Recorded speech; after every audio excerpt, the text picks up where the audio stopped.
All right, good evening, everybody, and thank you all for attending Hancock County Planning Commission's fourth Striking a Balance workshop this year.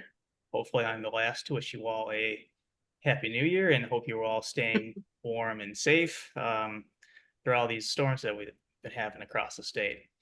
I'm Greg Paduch, Regional Planner here at the Hancock County Planning Commission, and we are very excited to host the first of our housing workshops that we have planned for you. This is the How of Housing, and we have a few very exceptional and knowledgeable panelists joining us this evening. And before we introduce all of them, I would first like to thank Island Institute and Alex Zaparo here, who is here with us. Island Institute is partnering with us on our Housing Opportunity Program that we received a grant for through Department of Economic and Community Development, and Alex has graciously volunteered to partner and help organize this workshop. And Alex, if you'd like to say anything else, floor is yours. Oh, great, Greg. Thanks so much. It's an honor to be here. Again, as Greg said, my name is Alex Zaparo. I work for Island Institute, which is a 40-year-old nonprofit here on the coast of Maine that works to support all the communities all up and down the coast, including, most importantly, the 15 unbridged year-round islands.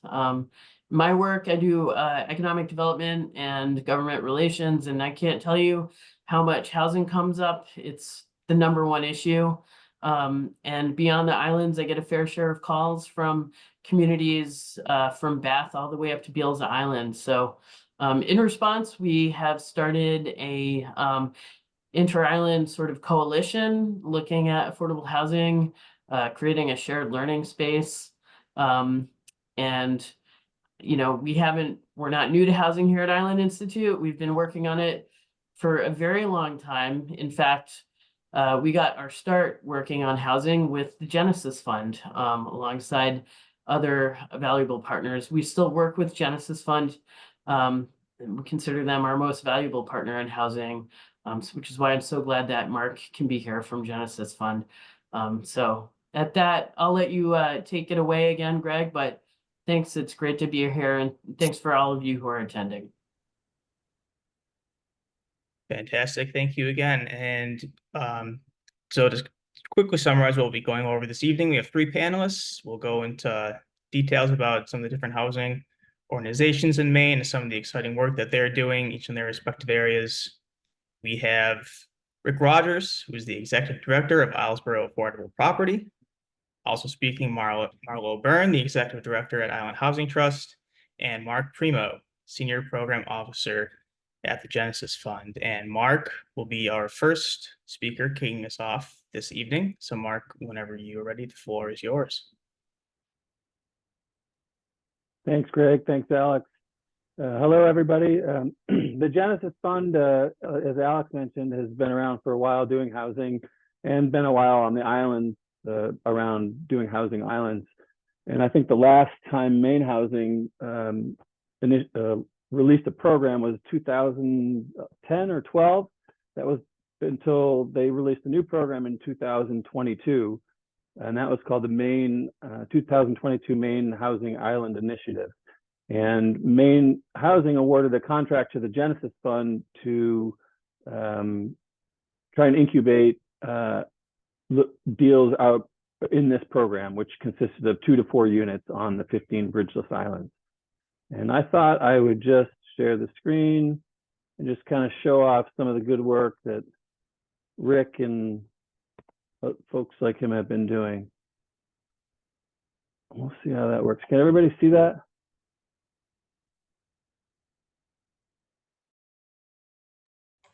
Looks You're good. in edit mode, but we can see it.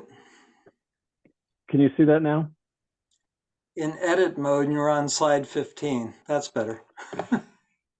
Is that at the first slide?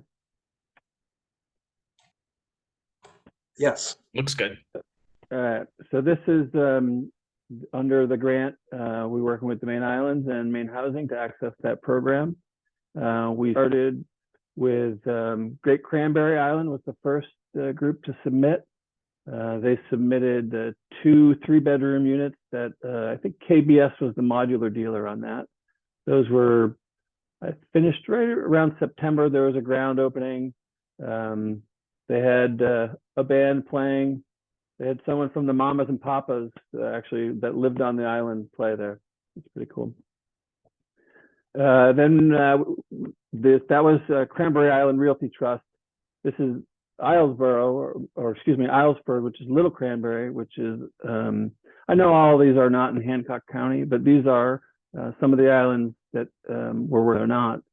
But they're going to take this old farmhouse, single unit, and turn it into 2 units. And the building on the right there is a parcel with two buildings. So they're going to have a total of 4-unit application to Maine Housing. There's some architectural work that one of their board members provided. There's the smaller outbuilding. This is Isle Ho. Isle Ho had rather than do new construction like Great Cranberry, and they're doing rehab of some existing units, turning the middle property into 2 units and rehabbing the other 2 units. And I'll talk about more of the challenges later on some of these projects, but that was Isle Ho. This is Rick's project. Rick, I don't want to steal your thunder, but Rick's doing 2 3-bedroom units out on Islesboro, and he's getting real close to closing on these just in time before he retires. Rick, right? North Haven has a series of 3 properties that they're trying to do 4 units in total.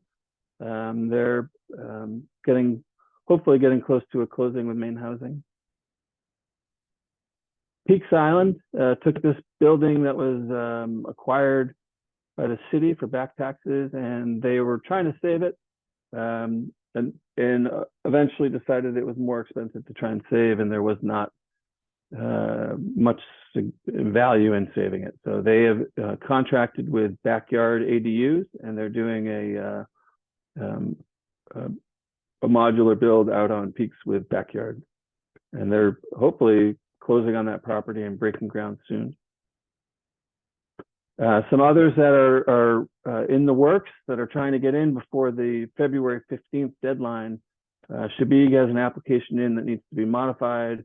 Cliff Island, Long Island, and Vinyl Haven are racing to try and get all their ducks in a row for the application. And one of the things is, how do we pay for all this? Because the challenge has been construction costs out in general, but specifically on the islands is outrageous. So it's come down to a combination of fundraising and donations. The Maine Housing Program had a subsidy that came in the form of a deferred loan, or a forgivable loan actually, of $210,000 per unit. You could combine that with some interest-only funding from Maine Housing that is not prepayable, or if you wanted something that was prepayable, Genesis would provide a bridge and or some permanent financing in the end. And the challenges right now are, obviously the fundraising is a challenge. Some islands are better at it than others, and have more capability than others. Construction costs are outrageous. Island logistics, getting stuff to the islands is difficult. Labor and contractors are very difficult to find. We've got a project on Isle Ho that's been ready to go, and Ellie just cannot find a contractor to do the work. And then of course the challenges of trying to close these deals, and it sounds like they're simple, but like you take North Haven, for example, that has 3 different properties with some loans on them already, and coordinating all the closings can be a challenge. And Genesis is there to provide technical assistance to access Maine Housing's programs and help these things through the process. And this is our board and our staff. And like I said, we were a CDFI that tries to provide flexible loans and go where banks don't necessarily go. And that was one contract with the islands, and Genesis has just signed up for the second round of a contract with Maine Housing to provide technical assistance to rural communities to access Maine Housing's program, specifically the Rural Affordable Rental Program, which allows for rental units between projects between 5 and 18 units.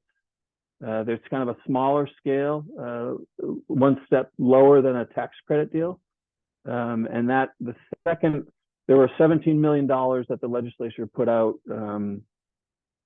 last round, and there's another 17 million coming out probably this summer sometime to fund that program.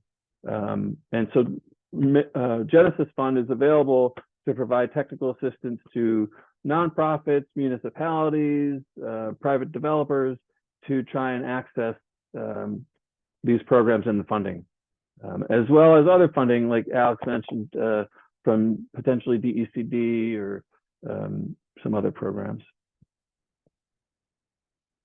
I think that's what I have for a quick summary of what we've been doing.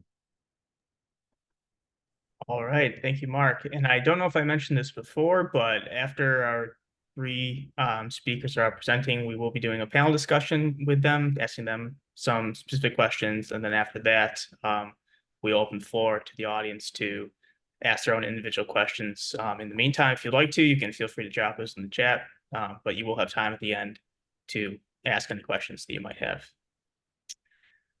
All right, so next, I believe we are going to Marla from Island Housing Trust. Marla, whenever you're ready. All right.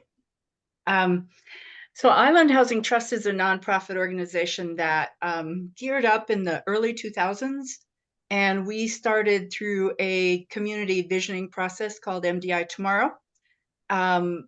Community was invited to come together and ask about, think about what were the challenges that they worried about, the changes they worried about, what were the things they liked about their communities and wanted to protect, and what was the future they saw for the communities.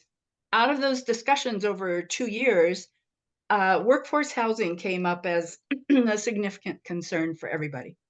And Island Housing Trust came out of those discussions. Our role is to provide year-round housing opportunities to people who earn a median income on MDI. So we struggle with what to call the housing. Workforce housing feels like an insult to some people, and it also doesn't necessarily identify year-round because there's also seasonal workforce. But it is affordable to people earning a median income. We saw our role as filling the gap between the housing authority, which works to provide affordable housing for our communities, and then the market where people can buy and afford to buy. We work with that missing middle, as it's known by many, who work there. They earn an income. They should be able to have a home, and our communities would be that much stronger if we had that middle income demographic living there on the island. So Island Housing Trust has purchased and renovated properties. We've had a house donated and move onto town donated land. We have built 2 neighborhoods. We're finishing the second one. The first was on 10 acres donated by the town of Mount Desert. We contracted a house design from an architect who won the state's green building design competition in 2006, I think, and he gave us a good deal on using that design for our 9 houses built on the land donated by the town of Mount Desert. We are building a neighborhood on a property that we purchased in partnership with Maine Coast Heritage Trust. So Island Housing Trust has found that, we work hard on our partnerships because we're small, and we have found success through these partnerships. MCHT has been a good partner. The towns are good partners. We request grants, small grants, every year from our towns to support our down payment assistance program. we have worked with 18 home buyers to help them with down payments for houses at a time in a market where that was there were more possibilities than right now. We have purchased houses from sellers who want to see their homes remain year-round ownership. Couldn't afford to sell them at the price that we've calculated to be affordable to the people we work with. So we were able to purchase below market value, but then also sell it for less so that it came within our affordability range. Every property we work with has covenants that run with the deed. We've had 11 resales of houses over the 20 years we've been doing this. And it's a reassurance that it works, that the covenants keep those houses affordable for the next year-round working family on the island. More recently, we have been working with island partners on something called the Housing Solutions Initiative on MDI, and bringing together developers and businesses that are working towards housing projects for their workforce. Friends of Katie has been working with the park on seasonal workforce housing. So we are seeing a lot of activity on the island, and I think we're doing a lot of exploring. And as we move forward, it's been a year, we're planning our second summit to update on what's happening, and then to move forward the activities that have been coming up since last year. So Island Housing Trust has created, we hold covenants on 48 properties right now. We are in the process of planning the completion of our first neighborhood with 10 more houses, up to 10 more houses. And with 11 resales, that's 59 opportunities that have been made available to people who work on the island. So that's Island Housing Trust. Fantastic. That's extraordinary work right there.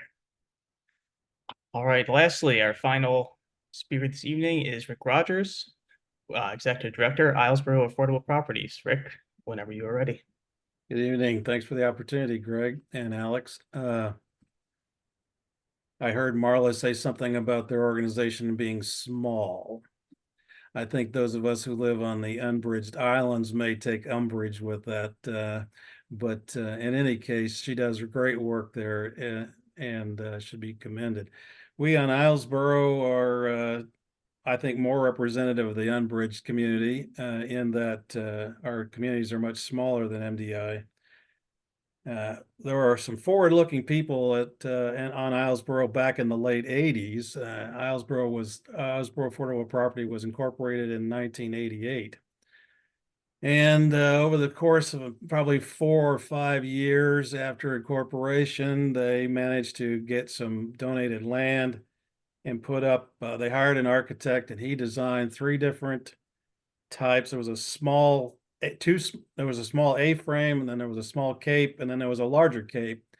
And they built 8 houses, 3 A-frames, 2 cape, 3 or 4 capes, and then 1 of the big capes, for a total of 8 houses in what's called the Ruthie James subdivision. And that was built in the community land trust model, where we own the land and they own the houses, and that's there's a thing we call Appendix A, which is how those houses can transfer ownership, and that's how we maintain the affordability of those houses. Then the corporation kind of went dormant for a few years, and then we had new blood come in through the directorship, and they started changed their tack and started build to sell. They built 3 houses, and they managed to sell 1 of them, and then the other 2, the sales fell through, and those ended up changing the course of the organization once again from build to sell to build to rent, because it was easier to find people who could afford rent as opposed to afford purchasing the houses. And that's the model we've been in for probably the last 14 or so years. Currently, we have 12 units under some form of management, 6 in the community land trust, and 6 rental units. And as Mark said, we're in the process, hopefully in the next week or two, getting to the finish line with Maine Housing and closing to build 2 more 3-bedroom, 2-bath houses. He showed you the floor plans of. The biggest issues, we'll get to those when people start asking Yeah. questions. Did like you this. mean to be sharing your screen? Because you're not at this point. What am I sharing? What do you mean sharing? Oh, I thought you said you were going to show a floor plan. No, Mark already showed that. So Oh. it's nothing. It's just 1 bedroom down, 2 bedrooms up, standard 1,400. It's about a 1,400 square foot, 3-bedroom, 2-bath house. That's been the model we've used for probably the last 10 or 12 years.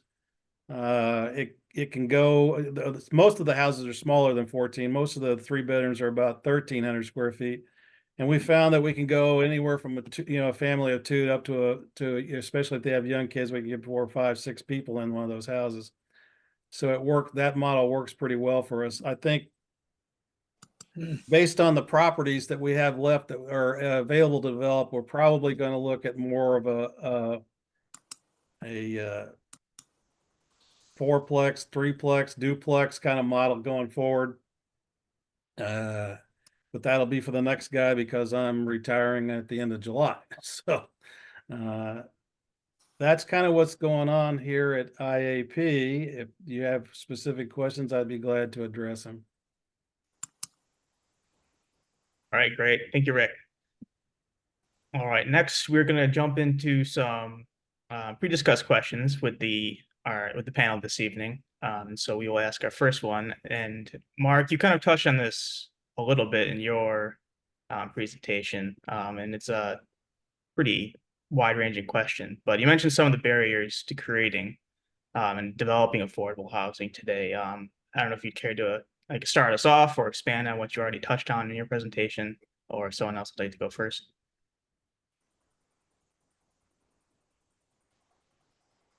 Oh, Mark, you're on mute.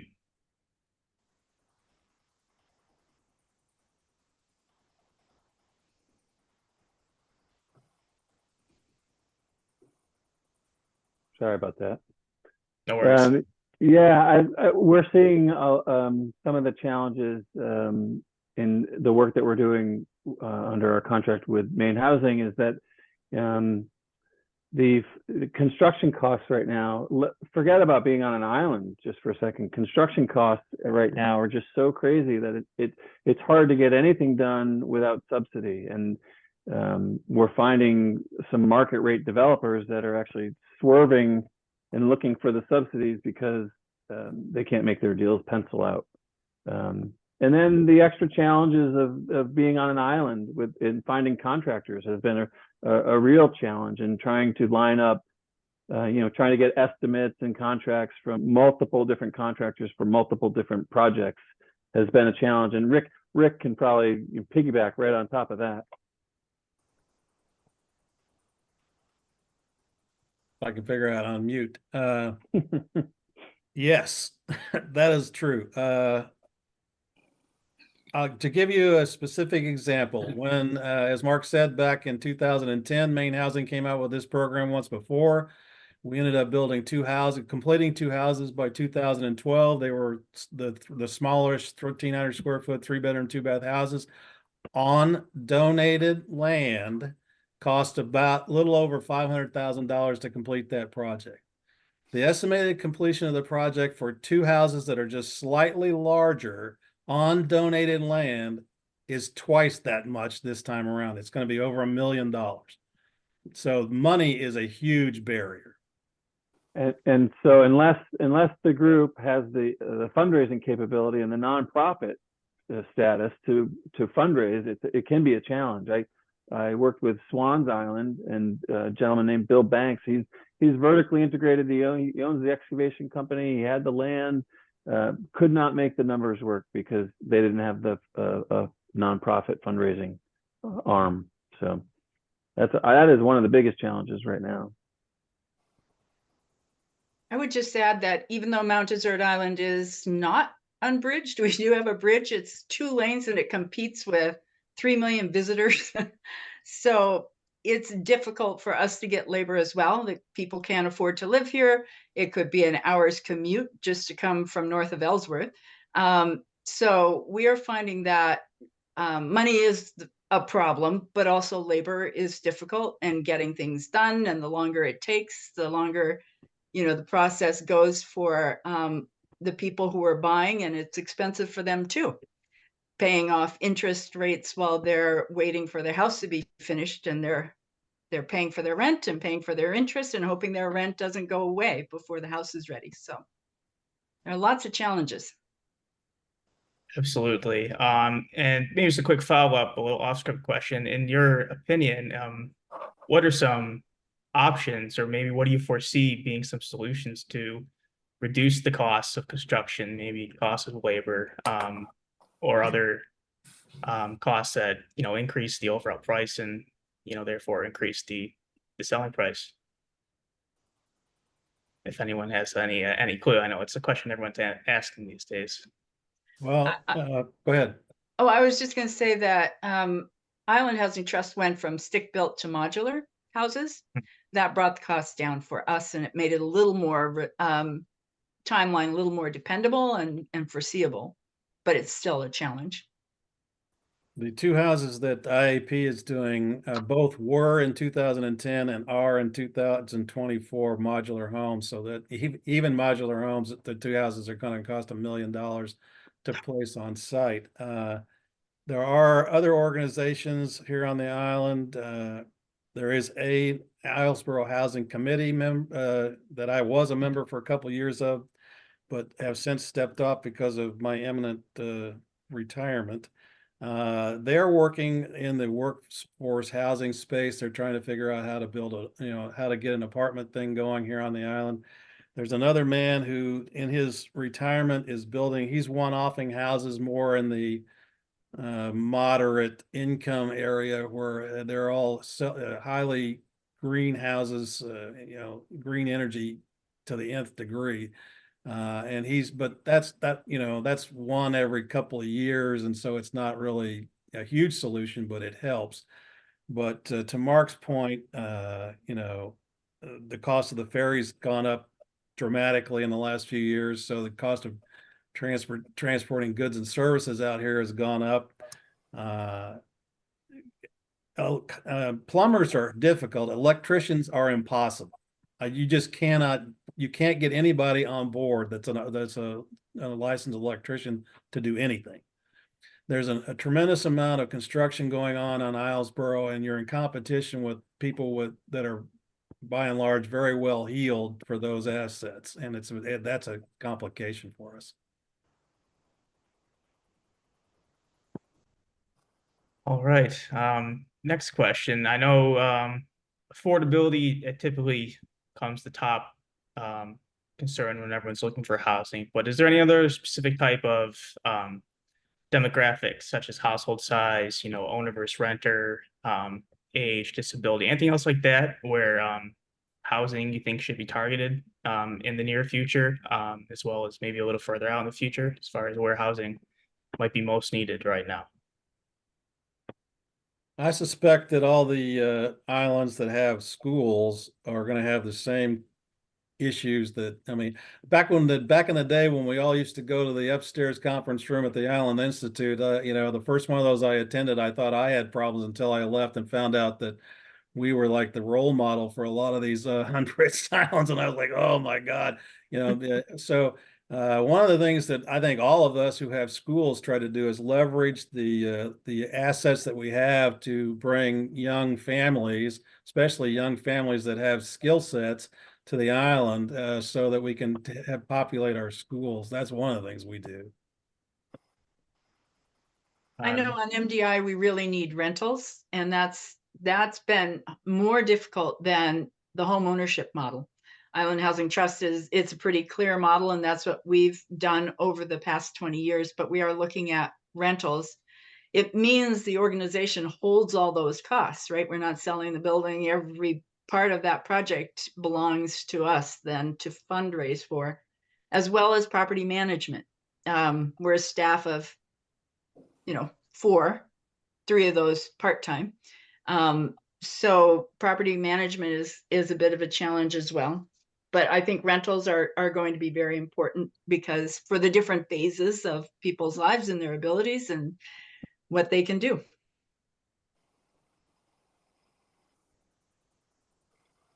Okay.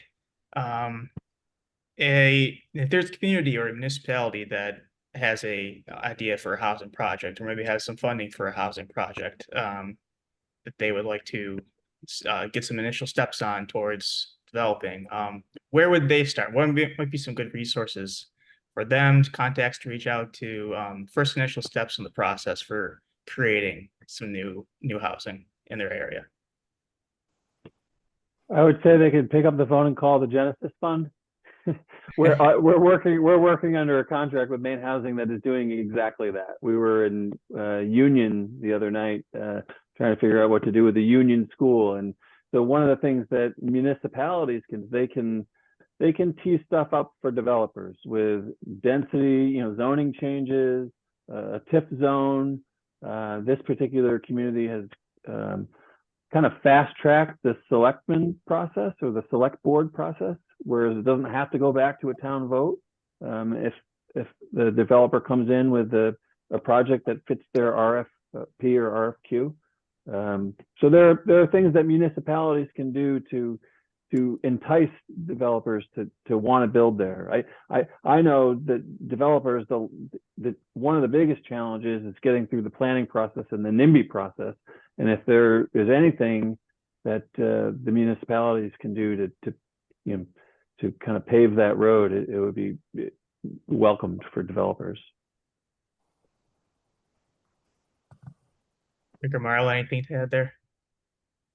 We don't really have a lot of NIMBY problems here on Islesboro. Everybody on the island acknowledges that we need more affordable housing, especially for young families and people in the trades. If you're talking about things that municipalities can do, we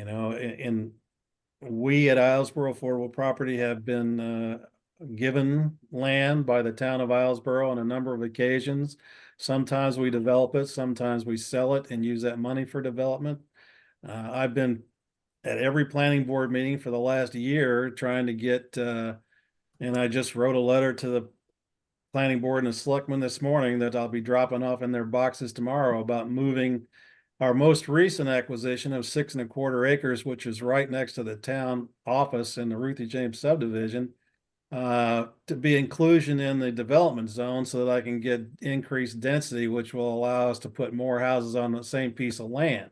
Those are things that communities can do, to help out people who are trying to develop affordable housing, because acquisition of properties is expensive. Absolutely. I guess Right. the only thing I would add is, it depends upon the entity, whether it's the community, whether it's an organization, and what the project is. But having community involvement is very helpful early on, laying the groundwork, having transparency, having input, addressing it as it makes sense so that it's a community engaged process as well. Has Island Housing Trust, have you specifically engaged communities before, or any suggestions for how community can become more engaged if they're not already? Well, I set myself up for that, didn't I? Whatever answer you meant. Yeah.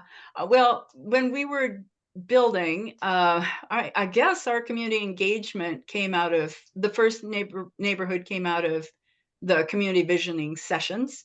There were conversations around that point. More recently, it was a process of the fundraising. We had, the permitting process has public comment. We put information about what we were building in the papers and newsletters and social media, more than reaching out and having gatherings come and talk about it. But yeah, it's always been fairly public what we're planning. Sure. Greg, do you mind if I just sort of build on that question? Absolutely. Since the audience here is not just the islands, Mark, can you talk a little bit about, you just talked a little bit about Union, but your general work around through DECD for supporting municipalities around affordable housing development? Yeah, so the DECD has a set aside for the $1 million set aside every year for preservation. So we're working with the DECD on kind of finding projects for those funds. There are also, DCED also has different funding for, infrastructure in the form of grants through the municipalities, so they help there. But most of our work right now is on this engagement with municipalities is through the Maine housing grant that we're working under, and we're going to be putting on a series of dog and pony shows on, and we'll announce those on our website. And if you want to be added to the list, just you can shoot an email to me. We'll get you on that list, and we're going to do another series of meetings to try and promote the rural affordable rental program, which is 5 to 18 units of rental housing that has to stay rental housing for 45 years. And I think we're starting that out in February in anticipation of there's the $17 million that is definitely coming out for this program sometime in next summer or this summer. And I think the subsidy on that for the last round was, I believe it was $185,000 per unit. And I think that'll be the same for this upcoming round in subsidy. Great, thank you. We will kind of flip the negativity on its head real quick. Any fun, or maybe not fun, but great success stories or positive experiences or favorite projects or stories that you might have from your experience in the housing creation process or working with another group, or anything that comes to top of mind as far as a success and a positive that we can share? Sure, we've had a number of success stories. I'll give you probably the biggest gap was about 12 years ago, maybe. A family of 5, 6 actually, moved to Islesboro with a couple of horses, and they were living in tents in someone's front yard and had their horses hobbled in that yard. And they were in such strait that the state of Maine came and took their horses away from them because they could not feed their horses. And so the man, the wife, and the 4 children in the dead of winter were living in basically pup tents in this guy's front yard. We found out about that, and we moved them into a house over here on Ferry Road that really wasn't much of a house, but he was kind of a handy guy, and he started working on it, and he got it sort of fixed up. And then the guy that owned it decided, well, now it's worth something, I'll sell it. And they were about to become homeless again. So IAP stepped in and bought the house and started renting it to him. 10 years later, he bought the house from Islesboro Affordable Property. All 4 of his kids went through the school. Some of them went off to college, and he started his own property management business, and he's well entrenched on the island right now. So they went literally from homeless to owning their own home to owning a business. That is incredible. Yeah. Marla or Mark, any great Yeah, stories? I'll say that the one project that we've closed so far was Great Cranberry, and Ken Schmidt is the president of CERT, and that organization was a pleasure to work with. And having the houses actually set and having a community party with music and festivities, it really shows you the impact of 2 houses on an island. It's pretty easy to see the community build on that scale. So that was my highlight so far, and I'm hoping to do it like 7 or 8 more times this summer. So Absolutely. Yeah, like Rick, we've had a lot of stories. I don't think anything quite that dramatic. but that's amazing. But I think one of the things that, gosh, there's so many great people who've come through, but one of the success stories for us was we worked in partnership with another organization that has a combined economic development and housing focus in one of the towns on the island. We were approached by a couple who were generational family on the island, wanted to sell their house, couldn't sell it for what would be considered affordable, but gave us a really great deal on it. Island Housing Trust didn't have the funds at the time to take advantage of this, so we worked with the other organization to partner with them. They bought the property. Island Housing Trust negotiated the sale, worked with them on the legal documents, the land lease. We manage the covenants in the land lease for this organization. We got a family of 7 into the house, I think. And when we wrote about this story, because it seemed to tick all the bases, it was a great partnership. It was a fairly new organization and a good project for them. It helped us do a project. It was a local family, 2 local families who benefited from it. So when we wrote about this, we had another landowner come to us and say, I read about this. This is what I want to do. And it's amazing the connections you can make with people who, when you show them ways that they can be a part of the solution for the community that they love. And I feel like that was a good success for us and so many others. Yeah. There we go. The positive stories are out there. Yeah. I think everyone has the same goal in mind. That's for sure. I think the last question from me, and Alex, if you have any others after I'm done, feel free to ask. Any resources for creating housing or affordable housing that maybe have been underutilized or untapped at this moment, or anything in the future that you might see becoming a resource for developing housing in one way or another?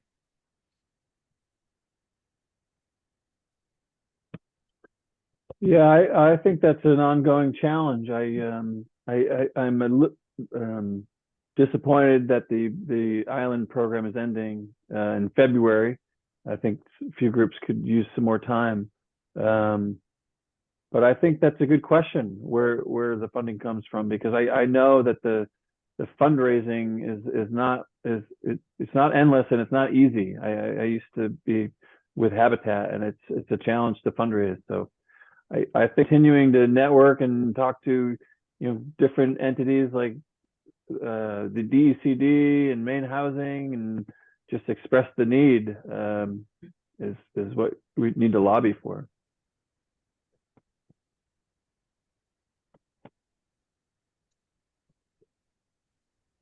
Okay. I guess I don't know if this answers the question, but I think one of the challenges for us is we work with an economic group that doesn't meet federal and state funding opportunities. So often we work with households who earn too much, and yet they are so far from being able to afford a house.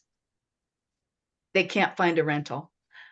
So for us, the challenge is we'd love to see the definition and the funding increase, because we don't want to take away from the housing needs that already exist and meet those federal and state requirements. But we'd love to see a broadening of opportunities for the workers who just can't stay here, even because they can't afford to. Absolutely. Yeah. Alex, any additional questions for the panel? Yeah, I have a couple. I'll start off with one for Mark again. Mark, in your experience in working with towns and municipalities, have you seen pushback from communities because they misunderstand the difference between low-income housing and affordable housing? Has that been an issue you've seen? And I welcome Rick and Marla to answer this question too, if it's been. Yeah, and I think Marla was just on it. It's so 120% AMI there's no official definition of workforce housing, but I think from a funding standpoint, we can agree that it's hard to fund workforce housing with the kind of funding that we're talking about, either state or federal money. So, yeah, Yeah, that I is think what I'm sort of getting at is the low income housing. Low income housing is defined at a federal level that is much lower than affordable housing. So I think what I've seen in my many years of doing this work is this misunderstanding about, and again, it's sort of the community is lack of acceptance of people who are very low income earners. So these are people who are making you know, $14,000 a year. So this would be federal HUD money for like low income housing. So that's sort of what I was getting at, not sort of Yeah. like the affordable housing. we often get municipalities or in groups pushing back on LIHTC type projects, which are 60% AMI for that exact reason. Yeah. And they don't want any more of that housing. They want something for the workforce. And we're hearing that all the time. And, you know, as Marla just said, the 80%, this AMI just doesn't, they can't afford the things right now. We support, let me start that over. Where we hear that negativity is sometimes in the fundraising, where I'll hear phrases like, I don't want to subsidize welfare. You'll get that kind of a blowback sometimes. But we recycle through some of the fundraising requests, and I try and point out that if IAP or some such organization does not support the lower end of the economic scale, who's going to mow your yard? Who's going to work at the island market? Who's going to come when the fire department gets called? Who's going to come with the ambulance when because those people are the people that we support here on the island, the people that don't make 120 AMI. We don't have anybody in any of our house. Well, we have one of our 12 houses has somebody that makes 120 AMI or better, but they started out not making 120 AMI. They were probably in the 80 AMI when they started out. They've just been living in that house for 15 years and have made something out of their careers. But that's one of the pitches we make probably every 3 or 4 years to the summer community that helps fundraise. That is the bulk of our fundraising. Is if you don't support those people, those kind of jobs are going to, who's going to do those jobs, I'll just say Yeah. ditto. Yeah. The irony, Alex, is we also get pushback from folks that think the 120 is too high. If I'm dealing with this in Falmouth right now, they're considering a TIF, and they've had at least some folks at some public hearings say, you're going to TIF somebody that may, and in Falmouth, 120% AMI is a really big number. It's like $140,000 for a family of 4. So that pushback comes from the other direction too. And so it's interesting. Yeah. Well, thank you. I guess my last question. Now we've heard a little bit about the importance of community and really the importance of like social capital. I think Rick and Marla both talked a lot about how important it is to engage. And we've heard a bit about sort of like the importance of being an agent of relationships. So like the story Rick mentioned, where knowing where there's a property opportunity and a person in need and sort of making those connections. What I want to ask you all, like, if you could make a policy push at the state or maybe even federal level, I want to know, and you can only pick one, what solution or intervention would you suggest to lawmakers who want to help Maine increase affordable housing? What is the biggest systemic pinch point? We'll start with Marla and then we'll go to Rick. Oh, wait, we'll go to Rick first. Rick, can you think? I mean, that's a big question. Yeah. I have an idea, but maybe Mark has a thought. I think I without, just off the cuff here, I mean, it always comes down to money to me. If when houses are costing $500,000, when modest houses are costing $500,000 on donated land, that is square one. You know, where do you even start when you have to come up with $500,000 on donated land to put a family of, to get a 3-bedroom house put on an island? I mean, I suspect it's probably just as bad anywhere else, but I'm just speaking locally here. It's like, you can't get past that. You can have all the community organization you want. You can have, everybody can be behind it. But if you can't come up with the cash, you can't have the house. So you would say funding for affordable housing development? Yeah, I mean, I think it all starts with that. If you don't have the funding, then the rest of it just doesn't work out. Thanks, Rick. How about you, Marla? Have you I'd say the same thing. We have different ideas of what we might be able to do to increase funding. I have no idea how realistic they are, but I think we need to be creative about what and where we might be able to build on the funding that is there for housing. And as I said earlier, expanding the definition of what are the income levels that need help in the state and along the coast in particular, as far as I know. Yeah. Money is big. Mark, I'm not probably going to be surprised by your thoughts on this. Yeah, well, funding is certainly huge, but and there are statewide efforts like LD 2003 that are trying to do some of this stuff via zoning, but that has its own challenges with home rule and folks not wanting that oversight. But there's for example, there's a piece of there's somebody proposed a bill that would allow for development on a lot size of 5,000 square feet, minimum lot size of 5,000 square feet if it was on water and sewer. Like that would open up some opportunities, like creative stuff like that. I think would be helpful. But again, I think back to the construction costs, and as Rick pointed out and Marla's pointed out, I don't know how we get back to having the market forces help create some of this, because the subsidy is great and there's a lot of money flowing right now, but it's not always like that. And it's about as good a time as it can be for money flow for affordable housing right now.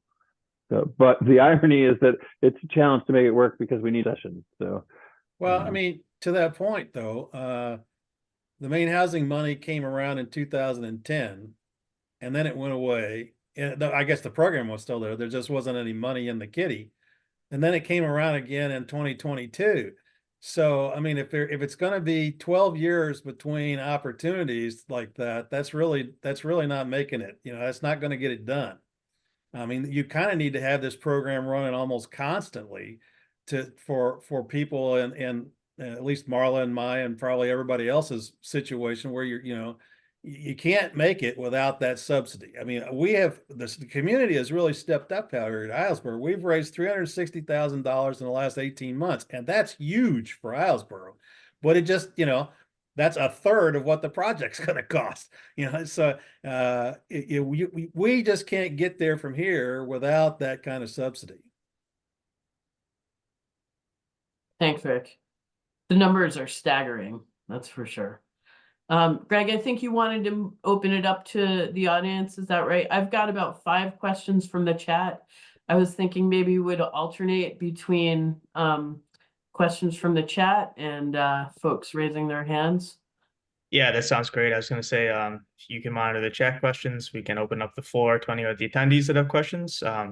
Feel free to raise your hand or show your screen and raise your hand, however you'd like to ask. And so we'll start with anyone in the attendance that has a question. Jim Fisher, go ahead. I try to be the one with the first question, but I've probably got a dozen. I'm intrigued to hear, and I know you've addressed this to some extent, that you're not seeing pushback, resistance to the housing. I think the town of Mount Desert's been in the news recently for that. We're certainly experiencing it in Deer Isle, where wealthy people don't want something near their homes, and they're willing to hire lawyers to stop things. But and I'll add one other thing, which is, more politically driven, is the question of how many of your houses are on land that is now tax exempt, and is there any pushback about that? Well, I know Marla and I differ on this one because I think they've filed for their tax exemption, but living here in a closed ecosystem on Islesboro, the corporation made a determination years ago to pay the property tax on all the properties that we own. That being said, the property taxes are now getting up to being about maybe close to 10, excuse me, 10% of our budget. Give me a second. I mean, the property taxes have exploded over the last few years too. And so now, what used to be a couple of $1,000s a year now is pushing $15,000 a year. And at some point, I think the organization may file for a tax exemption. But the original idea and the current idea is to be, a good neighbor and pay our fair share. Yeah, IHT does take a different approach to it. We file for tax exemption on the land if we retain ownership of the land. We do that as well. But we develop homes that are paying taxes on their houses. So we feel it's a partnership with the community. This is part of how the community helps us create the year-round housing.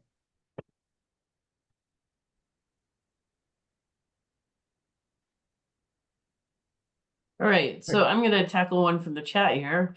How do you address members of the public who comment and petition against projects citing lack of water availability or fears of density? This sort of gets at some questions we had before, but housing or water availability and density fears, or at least ones that I've seen, and I don't think we've talked about water. That's been one that islands have has come up on islands. Yeah, we on Islesboro have a single aquifer system, so we have organizations that track and monitor all the wells for saltwater intrusion.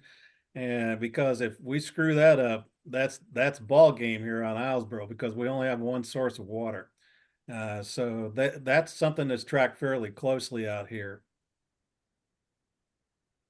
Yeah, I would say density has a lot to do with where it is too. The pushback, for instance, Island Housing Trust has density within a neighborhood on land donated by the town of Mount Desert, but it's out of town. It's not in the village. We were able to bring up the sewer line from the major road we were near, which allowed us to create a dense, small neighborhood. But it's not in anybody's existing sense of village. It's its own little neighborhood in the woods. You start making changes within a village, and that I think that's where you face a lot of pushback, whether they're seasonal residents or year-round residents. Change is difficult. It's whoever is going to feel that change the most, I think, is what we see. And as for water, this is not my area of expertise, so please forgive me. But as I understand, Mount Desert Island, we have schists in the granite that provide the water for various. So it depends on where you sit on the land. And when we have to dig wells, we have tests done that do test wells that measure the recharge rate and make sure that there's enough water for that particular house, but also I guess not drawing down from around because they are fairly individual.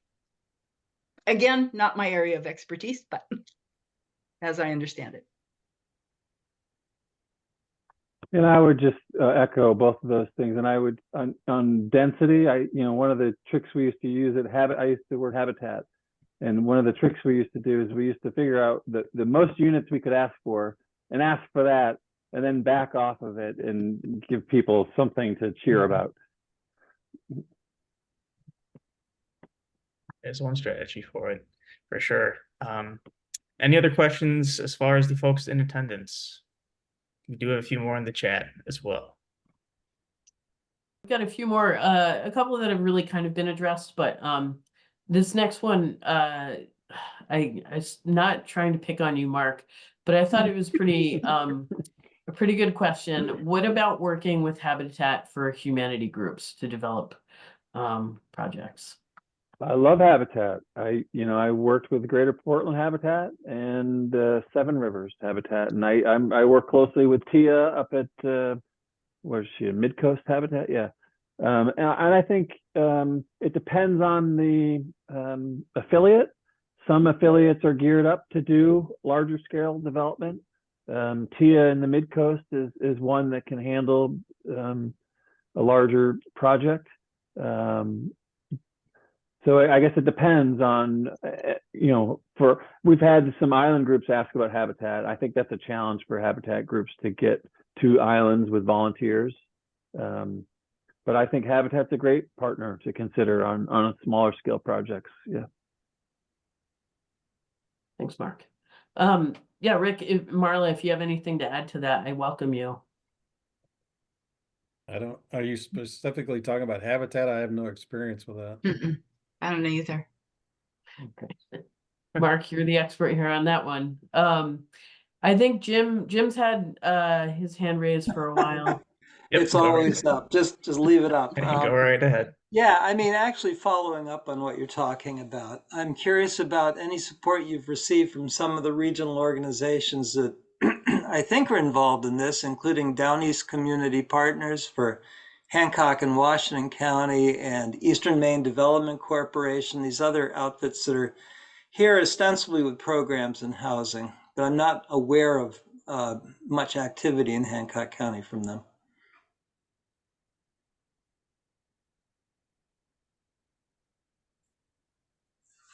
I'm not. Any thoughts there? Crickets. Was that directed at Greg? Okay. I mean, I'm not a Hancock County guy, so I don't know that I can answer that. Okay. Then I'll follow up. I don't see a lot there. The TIF program, are any of you using housing TIFs? IAP is not. No, we've been talked about discussed. It's been discussed a couple of times, but we've never done it. Yeah. The Island Workforce Housing Group that's built 5 duplexes in Deer Isle looked at it. I was ready to help them do it, and they backed off from it. And I'm not sure it makes sense if you're going tax exempt, but that was, the idea. My goal was to try to keep them in the tax system. I'm a town manager. I like to have everyone paying some taxes, but try to reduce those taxes or the impact on the town. Yeah. We're working with some towns that are looking to actively do TIF work now. And there are 2 different types of TIF. You can do an affordable housing TIF through Maine Housing, or you can do a DECD TIF, and there are some differences between the 2. But I think it's a powerful tool to help fund housing. In fact, there's a new law that just passed. I'm going to remember for number on it, LD 1760 or something like that, that allows expiring TIF districts to be extended for an additional 30 years. And the idea behind that is the credit enhancement agreement that goes along with that TIF money has expired. So there's no obligation to pay a loan or anything like that. And that money can be used to then fund affordable housing projects. So long as, I think it's 51% of the funding needs to be used for affordable housing or transportation hubs. I think that's correct. Yeah.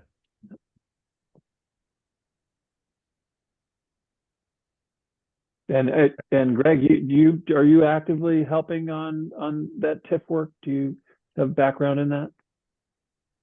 No, not in TIFs, but that is something that is obviously come up in conversations. The Midcoast Council of Governments, they actually did a workshop maybe a little less than a month ago on TIFs. And so that is something that we can definitely share with the attendees, a link to that workshop, because Max, the planner over there, did a really great explanation of TIFs and a background and getting into the new law about affordable housing and extending the length of that TIF. I'll put that link in the chat. Okay, great. And all these resources, again, I'll send up a follow-up email to all the attendees here with all this information as well. Any other questions, either in the room here or in the chat? There was, I think the last two questions have been covered, but, the next question kind of wasn't. It's really a question about LD 2003, which was the affordable housing law. And, the question is, how do you envision LD 2003 will impact, this, affordable housing? I can't remember who asked the question. Maybe if somebody is in the meeting that asked the question, that they could This is George. go ahead, George. Feel like I'm not going to do it justice. Well, I don't know how communities are going to deal with LD 2003 and whether it's going to create more of a problem or more of an opportunity. And kind of linked to that is the impact of short-term rentals. I mean, there's something really paradoxical about the fact that short-term rentals are driving up the cost of real estate for everybody, and then they lie fallow for a significant portion of the year and could be used as an alternate housing opportunity. Two sides of the same coin, and I wondered what LD 203 is going to do, and whether there might be an opportunity in some way to embrace LD 203 and the potential for increased density to create more dynamic movement within the housing stock that can trickle down. Well, I'm not an expert on 2003, although I've got a folder over there on my other table that's about 2 inches thick about it. But there are a couple of things that are going to happen that are beneficial to affordable housing, at least in the way IAP does it, which is I've been, like I said earlier, I've been lobbying the planning board for a year to place the 6 acres we've got near the town center into the development zone. And even without 2003, that here on Islesboro drops the 1.5 acre per living unit, dwelling unit, down to a half an acre for a dwelling unit. And then when July the 1st, when 2003 kicks in, that'll drive it down to 8,000 square feet for housing units. So basically at that point, the number of houses that we can place on that property or any property in one of those development zones is going to be driven by the separation of potable water and septic systems, because outside of Dark Harbor, we don't have any public water and septic. So however many places I can find to put septic fields and wells that are 100 feet apart, that's how many houses. That's why I said that the next development will probably be a cluster community, because that way we can put all the houses in one spot and then try and put wells and septic fields in another spot.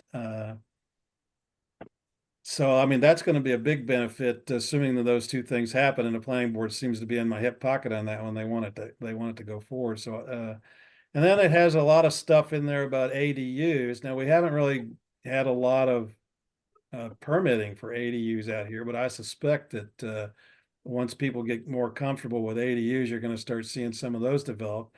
And about short-term rentals, there's some language in there, at least in the Islesboro one, where they're going to limit some of those properties to 90-day rentals instead of, so that you can't Airbnb those things.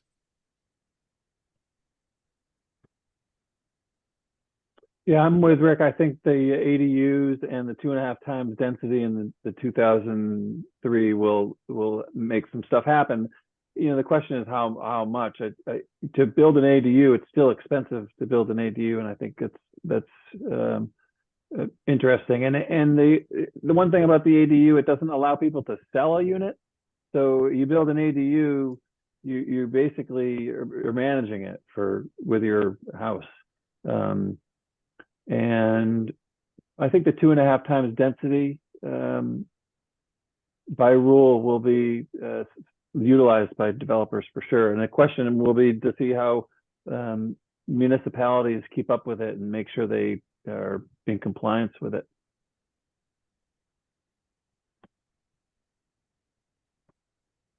Yeah, that's a valid point. I'm sure we could do it a whole entire hour on LD 2003 if you really wanted to. But George, if you have any additional questions, you can reach out to Avery or I, and we can try to answer any other ones that you might have regarding that. I also went ahead and I put a housing study that Lincoln County Planning Commission did with Kimona Associates. It's for Lincoln County, but I think it can be easily extrapolated to other mid-coast and Hancock County, of course, sort of communities. It does find that Airbnbs or short-term rentals aren't always the number one culprit in unaffordable housing, but obviously in many places it is. In some communities, they really rely on that for folks' survival who have been in the community for a long time. So it really points out the dynamic aspects of housing in multiple communities. And I find it very applicable, more applicable than the statewide housing assessment, which doesn't really resonate with coastal counties in my experience. I also put a link to Lincoln County Planning Commission. They have an excellent page all about LD 2003. They often work closely with Mid-Coast Council of Governments on workshops. So they have some videos on their website, which are in partnership with MCOG. I could not find the MCOG workshop on TIFs, so I apologize, but Greg's gonna It send that in a may follow-up not be email. posted yet or shared, but I will Okay. definitely follow that. And yeah, we can send all these links in a follow-up email to everybody. I will drop my email in the chat as well, in case anyone needs to reach me there. Any other questions in the meantime from people in the chat or here in the group? And that's it for the chat questions that I had. Okay. And I will just take this opportunity to say how great of a resource Hancock County Planning Commission is. We work with them closely for obviously the unbridged islands, but for all of the county, they're an excellent resource for comp planning, for ordinance development or changes, for some business development as well. So I just want to thank Hancock County Planning Commission for the work that they do. Even though I've continuously posted Lincoln County Planning Commission stuff, full bias, I live in Lincoln County, so maybe that's why. More resources that we can share, the better, right? It's all about that community building, as we talked about. Well, it seems like that is all the questions for now. Rick, Marla, Mark, thank you so much for taking some time out of your evening for this conversation. I think it was pretty well-rounded, pretty productive. Thanks to Eric and Bart and Jim for asking questions in the chat, and Callie and everybody else that contributed to the conversation this evening. We hopefully will have some more housing workshops in the future. Again, this was put on with help from funding through the Housing Opportunity Program that HCPC received $75,000 through. So we hopefully do some more housing related workshops. We're also doing our own countywide housing needs assessment at the moment, and contributing to some ordinance developments regarding LD 2003, ordinance amendments, and comprehensive planning, of course, is always in our wheelhouse. So again, this has been recorded, and this recording will be sent out to everybody that registered. A follow-up email will also be sent with the links that were shared today. You can reach out to me or hopefully the panelists, if they're willing. We can share their contact information with them if you have any other additional questions. Until then, Greg, one moment. Sorry. yes, Larry, go ahead. Just wanted to share that our next workshop is going to be on Thursday, February 8th, starting at 6 p.m. It's going to have an in-person option in Belfast and then a remote option on congressional delegate spending. We're partnering with Mid-Coast Council of Governments and Lincoln County Regional Planning Commission. So keep an eye out on our newsletter for more information. She took the words right out of my mouth. That's why she's the executive director. All right. Thank you again to all our speakers evening again. Thank you everyone for attending. Reach out to us if you have any questions, and we will be in touch soon. Have a great evening. Thanks, everybody.